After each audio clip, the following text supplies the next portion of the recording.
ready to do life and business on your terms and truly live your big ticket life.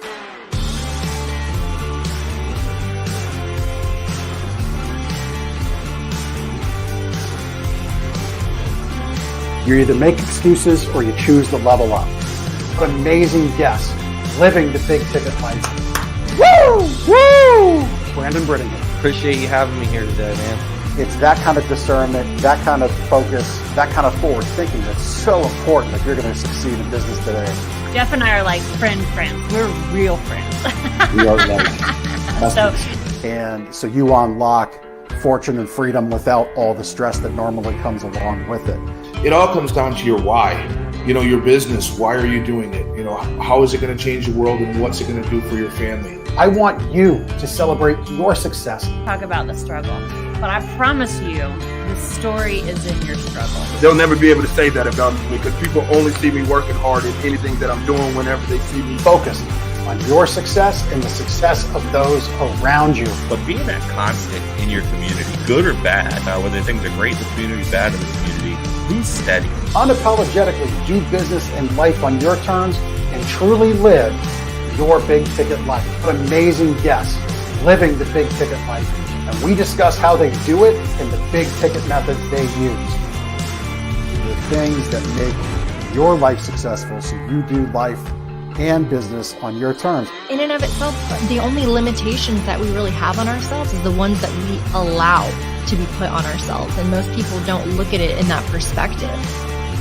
There's nothing wrong with being humble, but there's also nothing wrong with stepping into your superpower and letting people know who you are.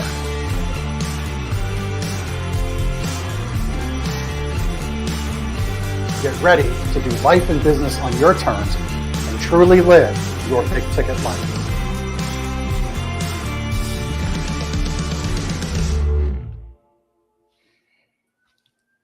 Well, as they say, the show must go on.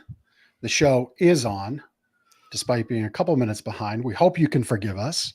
Heather from Caliber Leadership, welcome to the Big Ticket Life Show this week. Thank you for being on. Thank you for having me. So excited to be here and be able to have these conversations that we're going to have today.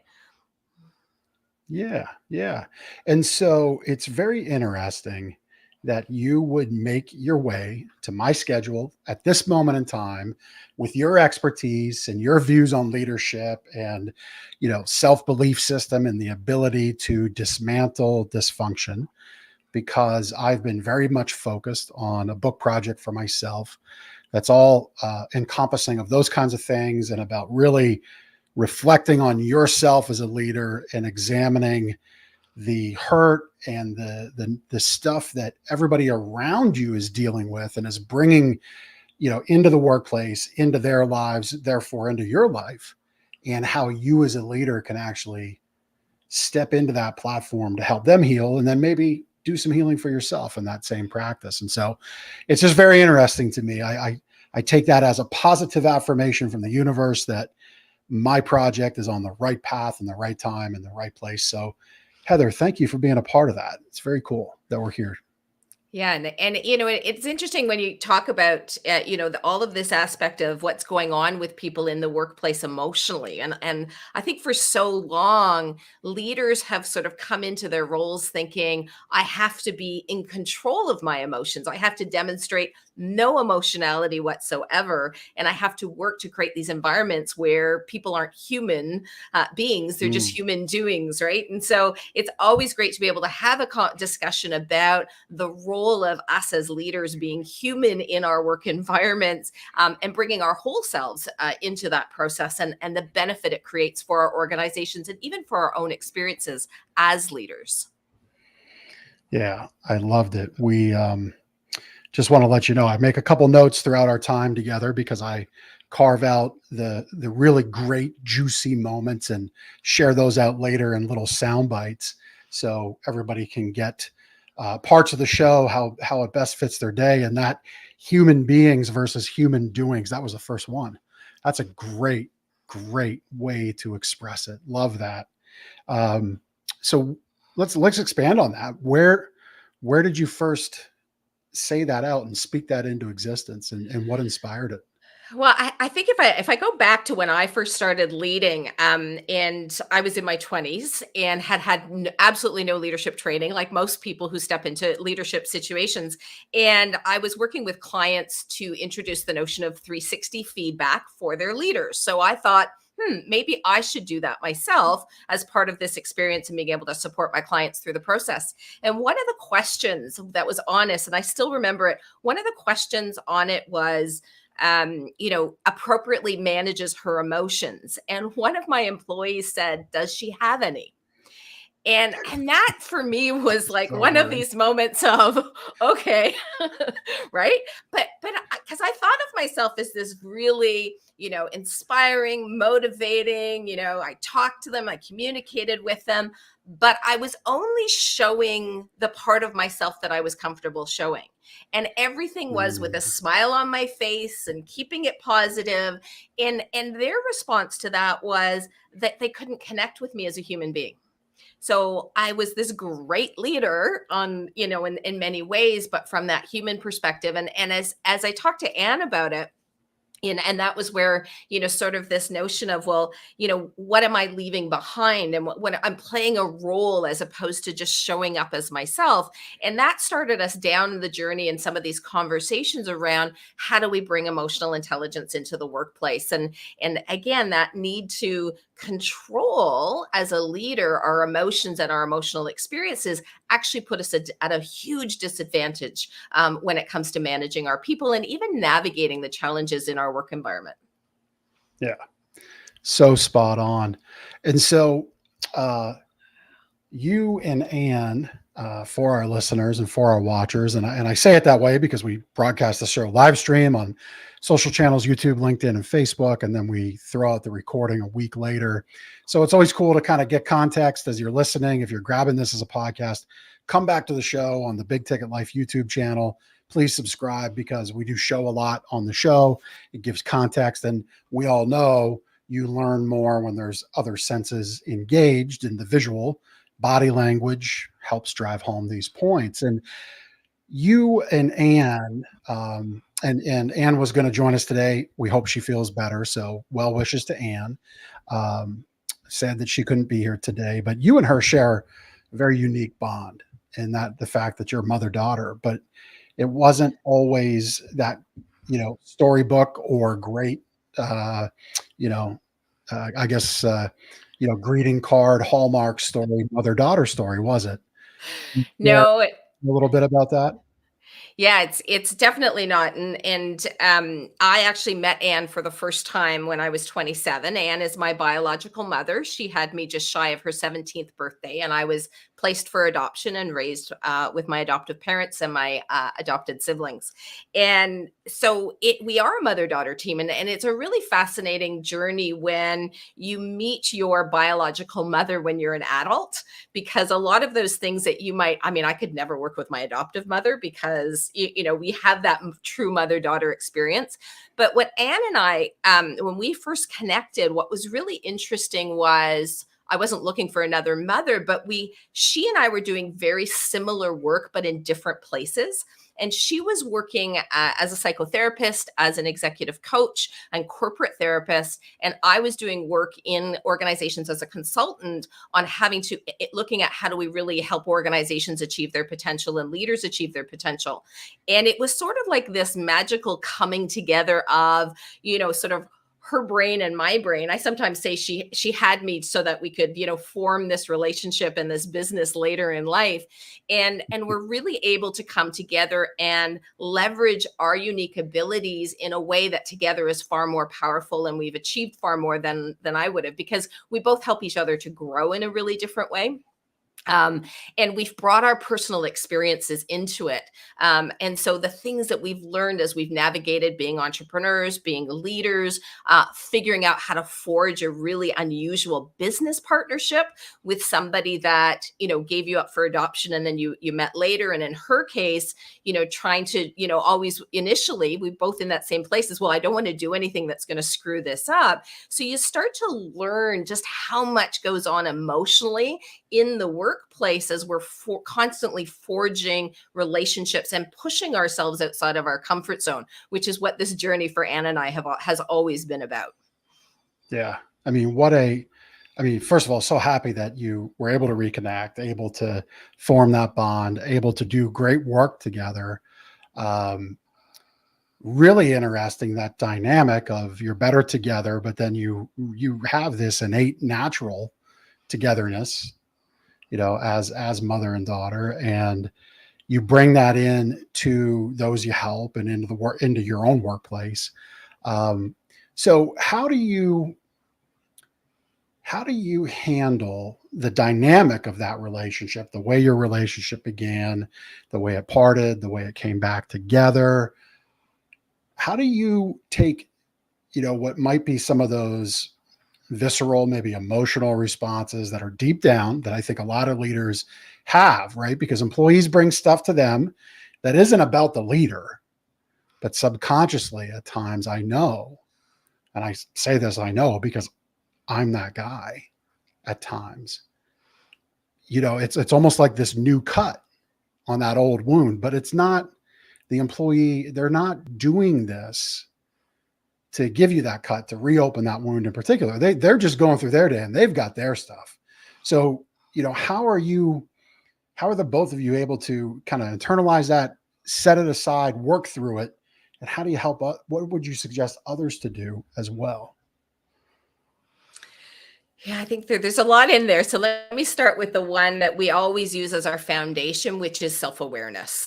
And self-awareness from, I guess, on two fronts. One is we work from that basis of really understanding how our brain is organized and how that drives our behavior. So when I understand that, so for example, my style is much more informational and process oriented, and style is much more directive and decisive. And so I could very much react to the way she communicates because it's so different than my style. Or I could end up not, making sure we're doing things jointly. And so by having that understanding, I don't have to react to her behavior or the way she might communicate something. And she can even say, okay, I'm just saying this, but don't react to it. So we put these things out in the open when we have that higher level of self-awareness around our personality, the way our brain is organized in particular. The other piece is really understanding your triggers and those messages that you keep pulling up from your past. All of us have them during the course of our childhood. The way our brain is wired, it's survival first. So we spend our childhood figuring out how to survive in our context. No disrespect to our parents and our situations where everybody's navigating and doing the best that they can. But at the same time, there are things that we do as a child to adapt to survive our environment. If I use a really basic example, as a child who was placed for adoption, fear of abandonment is a natural, carry forward because I had to survive that and learn how to survive that experience. Right. So if I know that as an adult, as a leader, when something's going on in my environment that's triggering that fear, I can go, oh, is that about my past? Or is that a true threat? Because our brain is always bringing those survival messages back into the present when they no longer serve us as adults. That's exactly what I wanted you to hit on. Is this a real threat? In other words, is somebody on my team really threatening to leave? We've poured into them. They've been a great part of the team. Maybe their life circumstances have changed and they truly do have a better opportunity. So if they go to leave, those abandonment issues, as you legitimately have, could come up. Maybe it's another application of that first 7 or so years as a child, framing your mind and the way you go into adulthood. That's exactly what I would hoped you would touch on, because that statement you said about self-awareness driving our behavior is so utterly important. And right there, it's not that somebody wants to abandon you. It's they need to do better for themselves, for their family, for their circumstances. It's not about you. It's about them. And it's about us sorting that moment and, really kind of stacking the information. Like, can we work together or do we need to part ways? But it's not it's not that new wound somebody's trying to rip open within, right? Yeah, we talk a lot with our clients about this notion of separating and depersonalizing because we're so Mm, quick to think that someone else's behavior is about us. When the fact is, the message we want to remind ourselves is it's not about me, it's about them. So, how do I understand what they're going through, what they're experiencing, what emotion is getting triggered in them that's causing that behavior so that I'm not reacting to it and instead I can respond effectively? If you think about it from that perspective of, every single one of us, our emotions drive our behavior, not our thoughts. And fear is actually the number one driver of our behavior.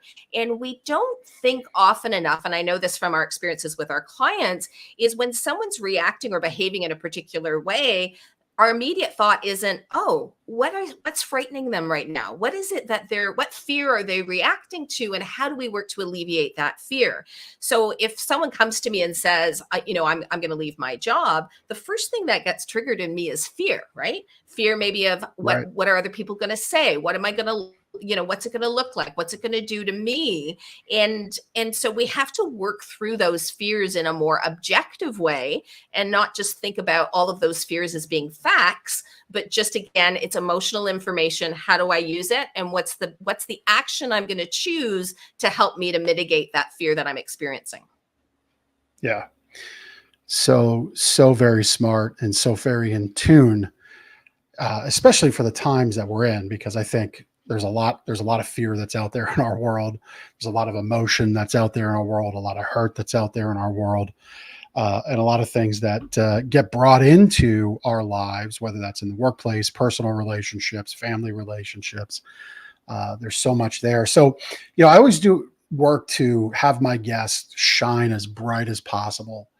Can you maybe give our listeners and watchers a couple examples of work that you've done? And if you want to share a name, you go ahead. If you don't want to, that's fine. But like, can you give us a couple examples of things that we've maybe touched on so far, where there was this major issue, you and Ann come in and we solve the problem, and then maybe there's something else we could get to as a success story of how you help people in their business?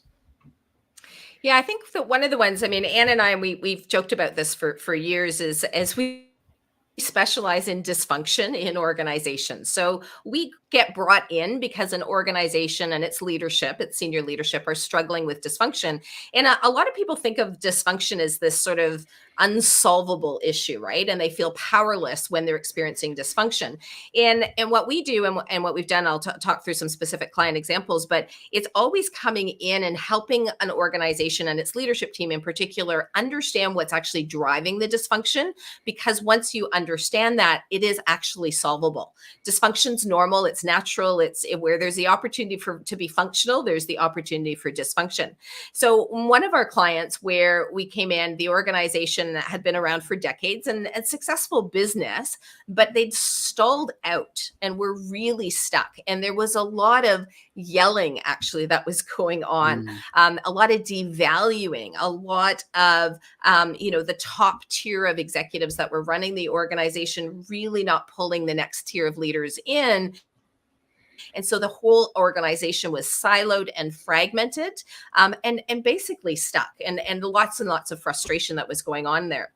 And what we did as, again, that first step is to really look at and understand what's going on behaviorally, and then what was the actual cause of these issues that were coming up. And one of the first ones was the business had outgrown the capacity of the senior leaders to run it.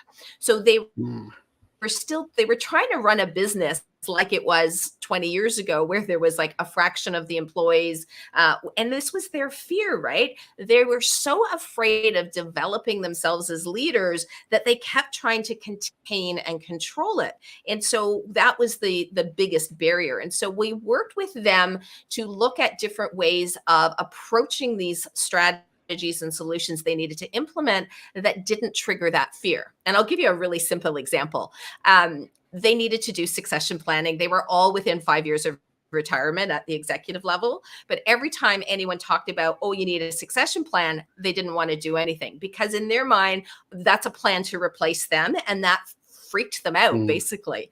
Yeah. So we came in and we said, okay, we're not going to do succession. We're going to do talent reviews, and we're going to help the leaders below you to develop, and just be ready whenever you decide to, exit is the right time. And they said, oh, that sounds like a great idea. Because see, I made it about the next tier and not about them. So Right. all the fear went away. But the process was identical to what we would do if we were in there doing succession work in an organization. So, and I love that example, because it's about really understanding the fears that are driving the behavior of the leaders that's causing the dysfunction, and then strategizing on how do we approach it? How do we break it down into smaller pieces? How do we, remove them and focus elsewhere until they get ready and are more comfortable with it? So it's just really understanding, a lot of the work that Anne and I do is around understanding the personality of the leaders that we're working with, what's driving their behavior, and how do we really help them to almost get out of their own way, because they're locked in and blocked in by the fear, right? Right. Right. Well, that example that you shared, I mean, it sounded like successful company, because you had a team of senior leaders. There's some, just listening to some clues, right? So successful company, they were growing.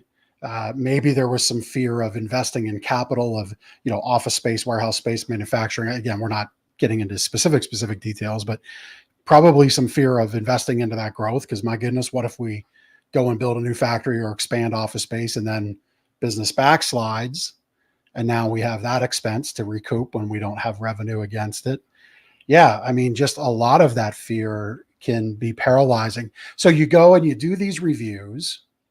I'm sorry, you do these, how did you phrase it? Raising up the next level of people. It just went right off the top of my head. Yeah. So you went through that exercise, and what happened next? You said they were elated, but did they realize you did an end around on them? No, and even when I tell this story now, I always think, oh, if they were to hear this, they know I'm talking about them. Because they didn't see it, right? And that's really important sometimes when we're dealing with dysfunction in organizations, is that the people who are causing the dysfunction, we have to do it in a way that they feel psychologically secure. Otherwise, we get shut down, right? And that's not to say that there aren't times where we take a step forward and they react, and I'm like, okay, well, that's information. Now, what do we need to do next, right? And so it's just sticking with it. My job and Anne's job in all of this is to hold the vision of where they're trying to get to based on their potential, based on what we understand about the business, and then to keep charting that course. What's the next step? What's the next step? And holding their hands till they get there. And honestly, there's been times where we've even had the conversation with the CEO and said, look, we get that you don't want to change anything about your behavior. You just want it to work in connection to you. So we're going to let you off the hook here. We're not going to try and change you. We're going to focus elsewhere. And sometimes even just having that conversation where they can drop that persona that they're wearing, where they're great, and we can just focus in on other people or other issues until we can get them ready, so these things all kind of come together at the same point. So we're always sort of pushing multiple streams in order to bring it together. Dysfunction's complex, it's multi-tiered, but there's always a component where we're working the behavior of the people and we're working the systems in place that help shift the organization out of the dysfunctions that are there, right? So there's always a path forward, but we hear it all the time. Oh, we're dysfunctional. There's nothing we can do about it. And it's like, we're not powerless here, right? We are not powerless. Right. And we have to stop telling ourselves as leaders that we are powerless to do things in our organizational context in order to make things better, different, more productive, more satisfying even for ourselves, right? It's like so many leaders are just surviving the experience these days of being leaders. Right. Yeah. Yeah. So I love that we're focusing on the leadership position and leaders, how we address ourselves, how we're self-aware, look to, adapt, level up, improve those behaviors of leadership. Here's a question maybe out of left field. What do you do to bring in those same skills to the teams those leaders lead? Right? Because there's culpability there as well. I look at my business, that I have a retail business that I own, and I kind of follow this general rule of the work and the projects of 10%, 80%, 10%. I start the idea with 10% and like, here's the goal, here's what we want to accomplish. I give the initiative to the team to go do it, and then we circle back to wrap it up, and I'm involved in that last 10%. And for me, that really works well. But there's times where it's like, why aren't we getting this? Why aren't we getting it? Why aren't we taking this initiative? And so how do we as leaders set that example? And how do we instill the responsibility, I guess, of the teams we lead, that yes, you are here to do a job. We want it to be fulfilling. What are some things that you could share there? Yeah, I think that there's a couple of things. When you were first talking about it, one of the things that popped into my mind is this notion of leading into the gap, right? This idea that every leader creates a gap. So based on our competency, our personality, there's always going to be a gap. And I use myself as an example here. So again, my personality style is more informational than directive. I've had to learn to remember that. Did I give information, or did I actually give direction that people can follow and execute against to give me back what I want?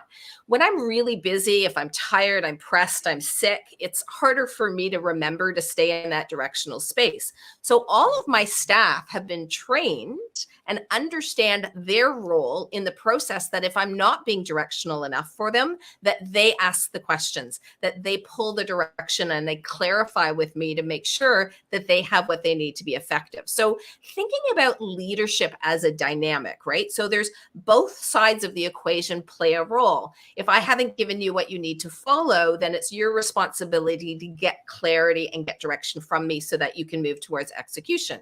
If I'm the leader, I need to understand and really own my part in what I've done. And so if things aren't moving, it's like, what did I miss? What was I not clear on? What did I not boundary effectively around it? Where did I not do enough follow-up, right? Because we have leaders do this all the time. They do what we call the ask. So I asked them to do something. Well, asking them to do something is not defining the outcomes, and it's not giving direction that clarifies timelines, budget, right? It's just it's like you're talking about me. Right? And then it's like, oh, well, they should read my mind, right? And fill in all the other details. But if the employees How do you not know this stuff? Right? It should be so obvious. You should just figure it out. My first boss, actually, one of my first bosses that I ever had, he used to literally say that, "Can't you read my mind?" And I'm like, no, not there yet. Maybe someday, but not there yet. So, in that place of it, we say, but the dynamic that is created, it's between the leader and the followers. And the followers need to work to close the gap, as does the leader. But at the same time, if you are supporting me as your leader, you're not looking to me to say, well, you should just know, and you should just be able to do this, and you should be great at all things leadership, because that's unrealistic. So we're setting this expectation that leaders should be perfect, and that takes the work away from our followers, our employees, our direct reports, from actually developing up their competency and their capability. So we talk a lot with our clients, that mutuality of the solutioning of it and not the finger pointing. Leaders blame employees blame the leaders, and that leaves us powerless to change it. But when we break it apart and say, what does the leader need to do to be effective? What do the employees need to do to follow? We build that together, and then we start to see that movement and that motion. And I'm not saying it's easy. We can't just flick a switch with this stuff. Oh, shucks. Takes consistency. I thought you were bringing that today. No, consistency and practice, right? Right. Well, there's that word, right? Consistency. I mean, if you look through the lens of weight loss and a healthy lifestyle, it is very simple. It's move more and consume less, and be consistent with both. Yeah. And yet there is a myriad of solutions. Like the one that's on the market today is just almost comical. It's eat a gummy bear, lose weight. Right. And it just blows your mind. But I think that speaks to the complexity of these relationships that we have, because people, I think a lot of people understand the weight loss example, that it is consistency and it is about two things, and that's it. And if you can commit, you're good.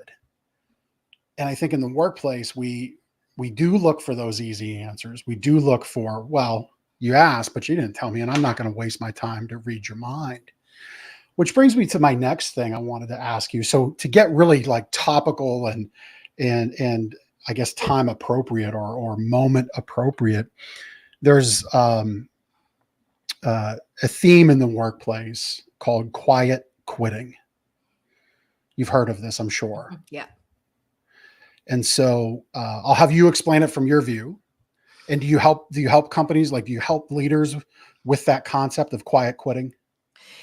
Yes, we do, and we're also helping around just along the same lines as the struggle that organizations are having with the increased remote work level of remote work.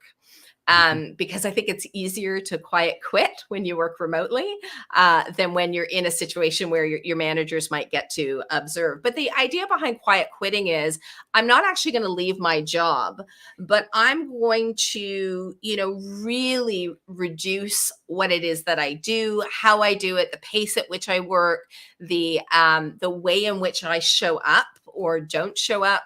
I think there's a really heightened sense of entitlement that some of these quiet quitters are demonstrating. And just even the way they talk in their work environment, as though, again, this notion of powerlessness, right? Like I don't feel powerful enough or entitled enough to go after what I really want, to go after my ambition. And so I'm just going to stay here and I'm just going to, keep collecting my paycheck, but I'm not going to produce what it is that I need to be producing until such things happen, whatever it might be.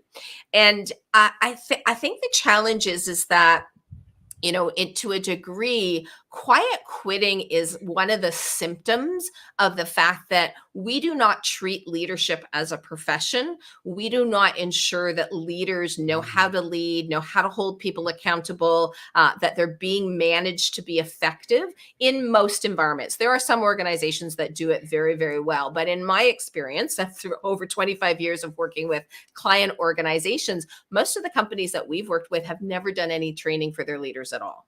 And so one of the symptoms then is that employees behave however employees feel like behaving. And then the leaders say, well, I can't say that to my employee. I can't do that. Or they'll accuse me of micromanaging. And then our leaders, because they're not skilled, they're afraid and they feel powerless. And that's why I think something like quiet quitting is able to happen, where the employees are really driving the show and they've got all the power, but the way they're using that power is passively. They're not coming to their leader and saying, can we negotiate something different? This is where I'm not satisfied. And I think it's really incumbent upon the leaders to think about what they're doing and how they're contributing to the situation, but also to have a plan in order to move out of it if they are experiencing that with their workforce. Yeah. Now, I mean, I couldn't, you touched on it exactly as I hoped you would. And I think it's incumbent upon leaders to make sure and ensure that your people are taken care of. It is very hard to get excited about a job if you feel like you're just working to just exist financially. And we could say as leaders, it's not my job to control rent or mortgages or interest rates or car payments or food bills. And those are true statements. Yeah.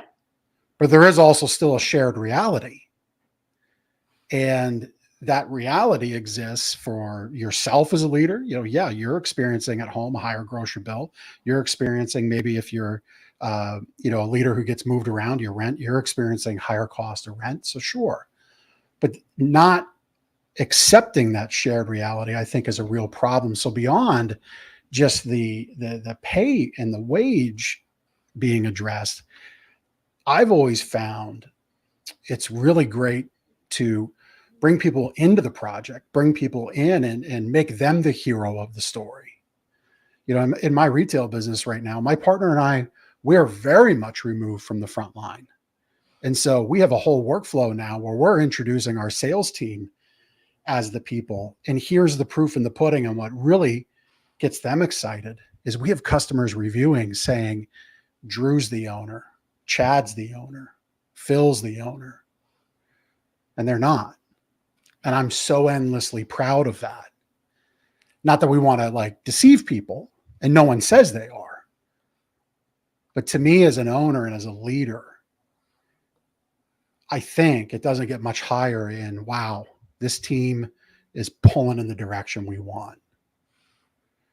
Can you share any examples of transformation like that, where you came into a company, brought some information in, brought some new skills in, and like there was a switch that flipped? Yeah, one of our clients has had some real challenges over turnover in their manufacturing facilities.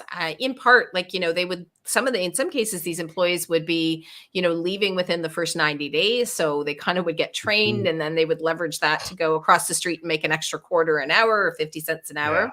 And what we talked about in that environment is, really having to look at and put yourself in the shoes of these individuals you're bringing in. And unfortunately, I think a lot of the times people that are looking at the dynamic in an organization, their pay level is so far beyond the reality of where their employees are working that it's hard for them to have empathy and to really understand what those folks might need. And so in this case, what we did was we actually started to look at the reality of these people's situations. What's the pay they're getting, and what does that mean for them? Where are they coming from in terms of distance and commute? What's their community base that they're coming from? What's the language? What's their potential upside opportunity? Because we wanted to figure out how to create an environment where these people would immediately feel like they belong. Because we might not be able to increase their wages, but we did look at what are some things that thinking Maslow's hierarchy of need here, right? So what are some things that at that really base level, we need to think about their sense of safety and security? And then the next step, we're sort of looking at, well, affiliation, right? How do we really foster and create that very, very quickly so it feels different when people leave? And what we ended up doing is engaging the employees in these conversations and finding out, where did they need the most help? What were they struggling with the most, right? They had a profit sharing plan. We took that profit sharing plan and we put it instead into increased wages for some of the folks. And in other cases, what it went into was providing them with access to higher level benefits, because that's what they were more worried about. So we tried to think about ways to hear them, address the fears without breaking the bank for the business, obviously, because we're still in business to make money here, but also then bringing it into that next level of saying, what else? You want to improve your prospects for yourself and your family. How do we play a role in that? So started giving them access to opportunities where, again, they could see a future for themselves and see how they could grow their income. So a lot of this was, again, just trying to get at some of those security needs of their folks, because then in this case, we were trying to alleviate the fear that they were carrying into their workplace every single day. And at the same time, bring them into a place where they felt like they were really belonged, a place that they felt like it was home. And that required us to really increase the skills of their supervisors, who were barely holding it together, managing their teams because they weren't skilled. And they had been raised, a lot of them had this sort of more militant approach of, I tell them what they do, they have to do it. If they don't do it, I yell at them, let's get on with it. And so it's really bringing that sort of, again, that whole person. We want the whole person. We want to help the whole person to achieve their potential at work. And so what does that mean across all of these different things that we as employers put together and offer? And that's been phenomenal. They've seen massive increases in their engagement scores and massive increases in their retention rates beyond the 90 days, which is really important when you think about all the time you spend hiring and then training, to be losing them within that 90 days or even that first year, so that we're extending how long they're there. Yeah. I mean, listen, from a training cost standpoint, I mean, I've heard numbers as high as $15,000 to bring on an employee. I don't know. Does that number equal out in this manufacturing experience, or is it a little lower? Or is it higher? It's in their case, it's a little bit lower, but if you think about it from the perspective of just how many times they're having to repeat that process, Yeah, that the leaders, the supervisors, the team leads never get to a place of stability on their team, and so yeah. the team's always fragmented. So I think you lose a lot from a productivity perspective as well. You also have to keep in mind that when people are really satisfied in their work environment, they feel like they're being heard and connected and taken care of, they have that sense of ownership and pride, they're more likely to bring in people like them. So there's this whole other Mhm. benefit you get, right? Where my recruitment costs go down because these people are considering, oh, would you fit our world or not, right? And so they'll other members of their community will start to come in, and then it makes it even harder for them to leave, because if people that are in my social community are now in my work community, I want to stay there longer to be a part of that, right? So there's all Yeah. sorts of other benefits that come from a management perspective as well. Yeah, that's a great point because it's actually very appropriate to my life personally. My oldest son has decided to enter the workforce post high school. He's in leadership management now with Chick-fil-A as a company. So he's looking at how long do I stay there? What might that next step be? He was talking to my brother-in-law, who works a union job at a warehouse, and he's very anti bringing my son over there because it is just a complete disaster. He wouldn't wish that on somebody who's family. And so, as a leader, as a business owner, as a manager, challenge yourself and really be honest with your answer. Like, would I invite family into here to work? Would I put them through it? And if that answer is no, well, what right do you have to expect anyone else to come work here? I think Yeah. that's a real fair litmus test, isn't it? Oh, I think so. It reminds me of a client that I had a few years ago in the hospitality industry, the hotel industry, and we were trying to figure out, how they were growing. They were adding more locations to the business, and we were trying to figure out how to develop up people and build a pipeline to obviously to be able to support this growth. Very, very important. So we brought them all the GMs together to have a conversation, and they said they tell all of their kids and all of their family members and pretty much all of their friends never go into this industry and don't let your kids go in. And it was like this, okay, like this isn't just Yeah. not my company, but they're saying don't come into this industry. So we Right. had to take a really hard look at what it was about this industry and its practices and its way of operating that was then creating a block for attracting people. And it also gave the company a real opportunity to differentiate itself from all of the other hotel chains that were out there to say, we're going to do management differently. We're not going to be the one that burns you out, that exhausts you, that keeps you away from your family, that we're going to make a choice to do this differently. And maybe that does mean our profits are 0.5% lower than everybody else's. But if we can do this in a way that people feel that this is a great career choice, if I go join that organization, then it would really help them to kind of bring people in Yeah. and keep people in. But those kinds of conversations, I hate to say it, that leaders don't think to just sit down with their employees and ask these questions. What do you need? What will make this better? Mhm. What would make this different? What are you struggling with? It goes back to the comment you made earlier about the book you're writing, is that, it's like we're so afraid to ask people what they're feeling and what they're experiencing that we don't get the information we need to actually problem solve it. The number of clients that have said, well, I think this is the solution. We call it magic bullet thinking, where it's like, well, if we just get this one person in, or if we just put this one program in place, everything will be better. And we say, well, it doesn't work like that, right? Have you Yeah. asked your people what the issue is and what it is that they need to solve the issue? And it's like, no. It's like, Right. so then let's go do that first and foremost. Go ask, go find out, be curious, and really hear them out, right? Don't dismiss what they're saying. They're living that experience. They know what they need. And that's what we need to connect ourselves to as leaders, is really understanding what's going on with our people. I don't have to play therapist. I don't have to solve all of their issues, but at least give me that understanding and context so I can think about what it is that we might do or do differently in order to create a better outcome for everyone. Yeah. No, I love that. Love how the challenge is to think about the workplace. Just as a little aside, in the hospitality range, if you've kind of dug into helping those kinds of folks, I don't know if you've heard, but Las Vegas has at present over 7,000 vacant hospitality positions right now. And so just passing that on, if you've penetrated a little bit of that market, maybe you point some lead generation efforts into Las Vegas.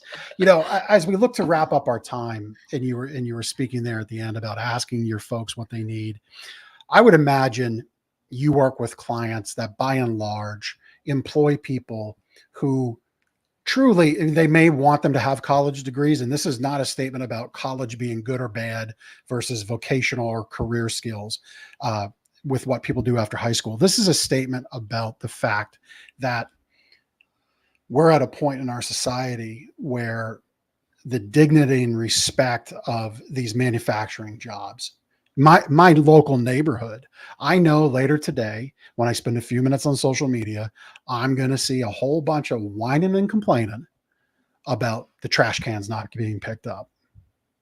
And it's real interesting to me because I'm very connected to my community. The loudest voices from the cheapest seats there are the people who've denigrated the trades for years. And so as an employer, how would you challenge people employers and leaders, how would you challenge them to work in their communities about lifting up and giving back dignity to these roles? Because I'm guessing you've never come across a business that 100% only needs college certified and degree holding people from top to bottom. Yeah, I probably have a few, but not, there's always some admin positions or some, general office positions that maybe somebody has to clean the bathrooms, right? Right. Like there's custodians, there's janitors, there's warehouse. I think that, the challenge we have is that, there's this element of, that profit first mentality, right? That when we're looking at profit, and I have this expression I use all the time, is that if you're profitable as a business on the backs of your employees, you're not profitable. And so there is this push, right, where we're maximizing profit. And I don't get me wrong, I'm a business owner. I'm all about profit, and I understand that. But I do also understand that where we're doing it because, and we're achieving that profit that we want, where we're doing it because we're refusing to invest in bringing people into our business or into our industry and training them. It used to be, a zillion decades ago, the businesses used to have training programs. They used to have apprenticeship programs. They used to put money aside to say, we need a workforce, and therefore we need to train that workforce. And they all said, hey, let's save money and let's cut all of that out.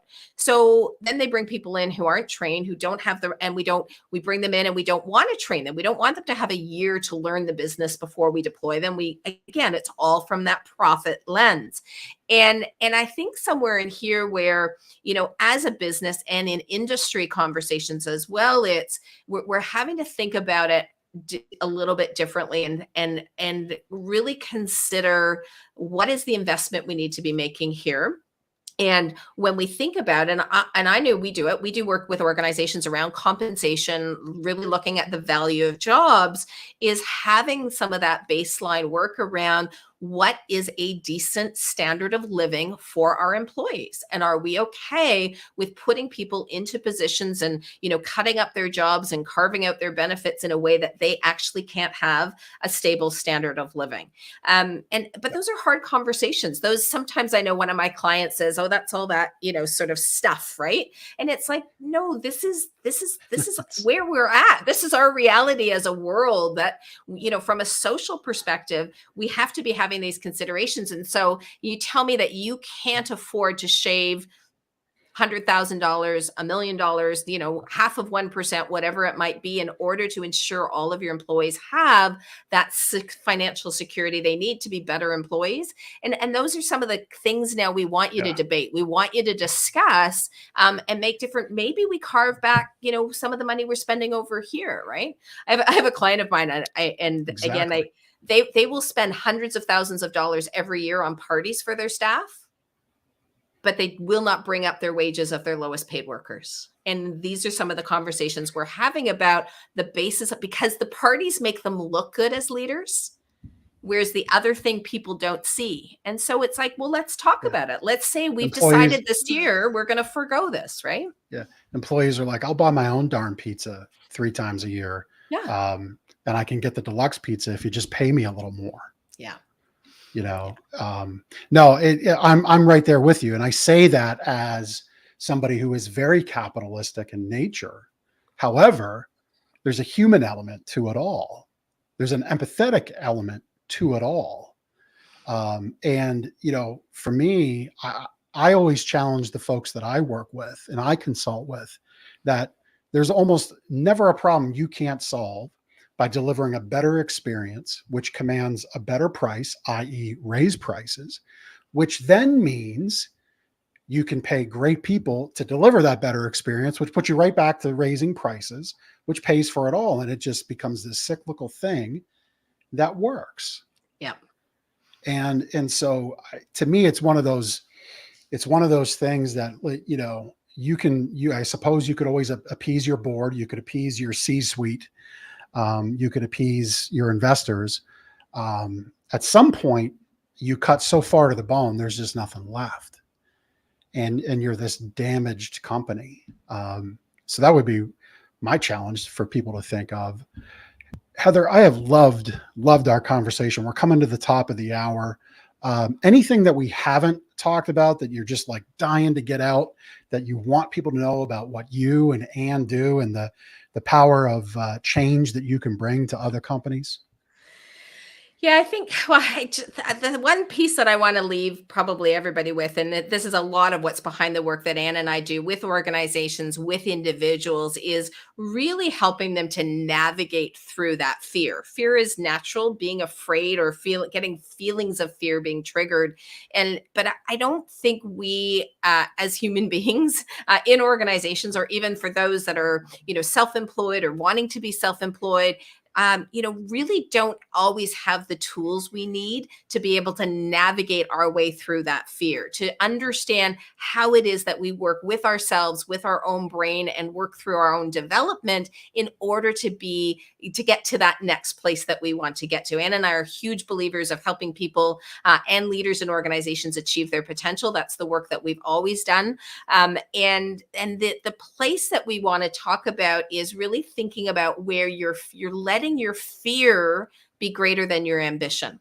Because every time we allow our fear to be greater than our ambition, we hold ourselves back. We play it small. And our brain does this weird thing where part of us says, go out there, be big, be successful, achieve this. And we have that ambition. And then the other part of our brain says, who do you think you are? And that's the fear that's coming in. And so I think my last thing that I just want to highlight, because so much of what Ann and I do with our clients is around helping them to move through that fear, to really go after that ambition and go after that potential, because it's in there and you have it. And it's just our fear that always ends up holding us back. But we're humans and we have incredible capacity to develop through that so that our fear doesn't continue to be our blocker. Yeah. Love it. Love it. And I would add to that I bet you the people you lead can sniff out that fear pretty easily. They've got you figured out. Yeah. If you're not leading with a true fearless heart, right? If you're not committing to ensuring that you're leading in the right way with self-awareness, looking to eliminate that dysfunction. So I love everything you just shared. If you want to pick up more where we're going to leave off today, Ann and Heather have a great podcast called Dismantling Dysfunction. And so I'm sure that's a great place to continue connection with you and hear great insights from the both of you. Heather, I've really enjoyed our time today. Thank you for stopping by and giving your time to my folks here on the Big Ticket Life. It was a pleasure. Having you on the show. So thank you, Heather. I hope you have a wonderful day. I hope it cools off a little bit up there in Vancouver. And Thank you. Well wishes to Anne. I hope she rests up and gets better very soon. Okay. Thanks so much for having me, Jeff. You're welcome. All right, everybody. Well, we'll see you next week on the Big Ticket Life. Now go out there and do life and business on your terms. Take care. Thank you so much for taking the time to listen to this episode of the Big Ticket Life. You've heard from another amazing guest living their own big ticket life, and now it's time to live yours. First, I'd love for you to take me up on my free gift to you. Claim your gift at gift.thebigticketlife.live. That's gift.thebigticketlife.live. See, all your life you've been told what is and what isn't possible by the loudest voices from the cheapest seats. It's time to finally do life and business on your terms. Sure, you've heard similar things, but without clarity on what can be done, it's easy to have your customers, employees, maybe even partners, and your spouse keep you from truly living a big ticket life. My big ticket methods shift you into that investor seat in your business, away from commodity and away from competition, into a market of one, so you can finally live your own big ticket life. So my gift to you is for you to book your discovery call today, where we'll uncover first the Chivo behaviors, those chief everything officer behaviors that hold you back, and why moving into the investor seat in your own business is critical. 2, we'll uncover the premium position that's up for grabs right now in your market that you're missing out on. And 3, which big ticket methodologies are just waiting to be dropped into your business to explode your sales and profits. So again, thanks for listening to this episode. I'd love for you to take action right now. Accept this gift, book your call, go to gift.thebigticketlife.live. Again, that's gift.thebigticketlife.live.